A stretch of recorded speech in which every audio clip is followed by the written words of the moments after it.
पारस राजपूत नाम का अपराधी खुलेआम घूम रहा था और मैं उन तथाकथित हिंदू राष्ट्र के ठेकेदारों से साफ साफ पूछना चाहता हूं, अब क्यों चुप हो? बांग्लादेश की किसी घटना पर तुम आसमान सिर पर उठा लेते हो और कहते हो देखिए पाकिस्तान और बांग्लादेश में हिंदुओं को मारा जा रहा है, लेकिन मेरठ के सरदना क्षेत्र के कबल गांव की इस दर्दनाक घटना पर, जहां पर एक हिंदू समुदाय की लड़की को जो दलित समाज से आती थी ठाकुर बिरादरी के लड़के ने मार दिया और तुम्हारी जबान पर ताला सिल गया। एक मां अपनी बेटी के साथ खेत जा रही थी, तभी पारस राजपूत ने बेटी को उठाने की कोशिश की। मां ने रोका तो उसके गले पर धारदार हथियार से वार कर दिया।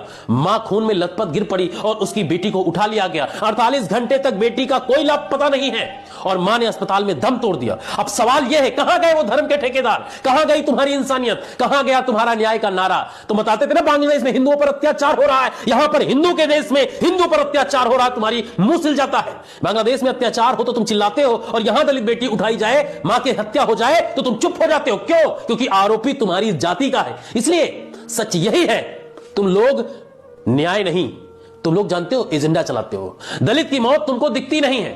और अब सबसे बड़ी बात, जब तक लोग सड़क पर नहीं उतरे, जब तक महिलाओं नौजवानों ने समाज के हर तबके ने आवाज नहीं उठाई, विपक्षी पार्टियों ने सड़क पर धरना नहीं दिया, सरकार और पुलिस की पोल खोलकर धरना नहीं दिया, तब तक पुलिस प्रशासन की नींद हराम नहीं हुई, तब तक कोई कार्रवाई नहीं हुई। सरकार को तब बेइज्जती महसूस हुई जब पूरा समाज खुलकर बोला, तभी जाकर पुलिस एक्टिव हुई और लड़की को ढूंढा गया।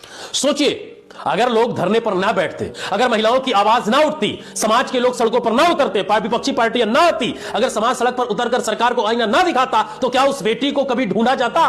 क्या पारस राजपूत पर कार्रवाई होती? जवाब है नहीं, बिल्कुल नहीं। यह सरकार तभी हिलती है जब जनता गुस्से में सड़क पर आती है। यह प्रशासन तभी काम करता है जब उसकी किरकिरी होती है। मैं प्रशासन से साफ मांग करता हूं, अपराधी पारस राजपूत को तुरंत सख्त सजा मिलनी चाहिए।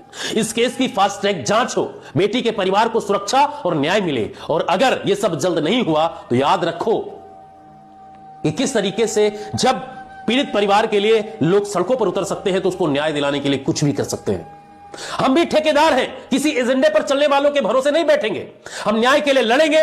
हमारी मां को न्याय चाहिए, हमारी बहन को न्याय चाहिए। साथियों, अब रिक्वेस्ट नहीं है, आदेश समझो, आवाज उठाओ, वीडियो शेयर करो, क्योंकि न्याय मांगने से नहीं मिलता, न्याय छीनना पड़ता है। और ये उत्तर प्रदेश में अगर कोई भी घटना होती है, जब तक आप सड़क पर नहीं उतरते हो, आपको न्याय की उम्मीद समझ लो बिल्कुल नहीं है।